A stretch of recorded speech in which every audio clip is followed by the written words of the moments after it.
This week's Total Portion picks up where last week's left off. We're still learning the laws of tsaras.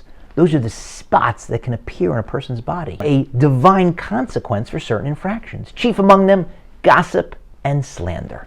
Now we find out that those spots can appear not just on a person's body, but also at times on the walls of their home.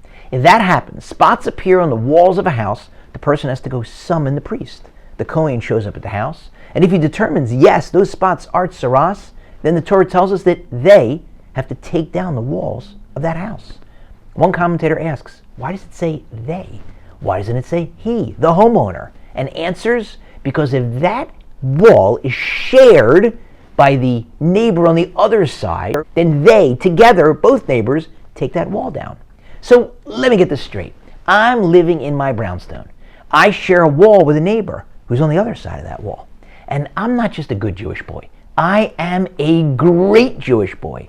I am so careful about every word that comes out of my mouth. I never say a bad word about anyone. No gossip, no slander, certainly nothing false. And even if it's true, I hear some juicy tale about what someone else did, and I want to share it with everybody. And I zip my lip and I don't say a word, exercising incredible restraint. But my neighbor on the other side of that wall, unbeknownst to me, is running a gossip factory all day long, chattering about other people. Sometimes false, sometimes it's true. Gossip, slander, the works. And gets this consequence. These spots, tsaras, appear on the walls of his house. Well, he did something wrong. Yeah, he's going to have to take that wall down. Why do I lose the wall of my house? What did I do wrong?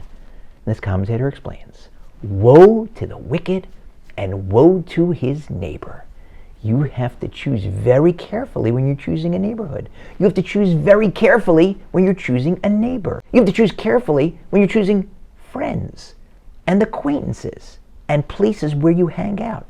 You could be doing all the right things, but if you're in the wrong place, with the wrong people, it will wear you down. It will chip away day after day and inevitably bring you down.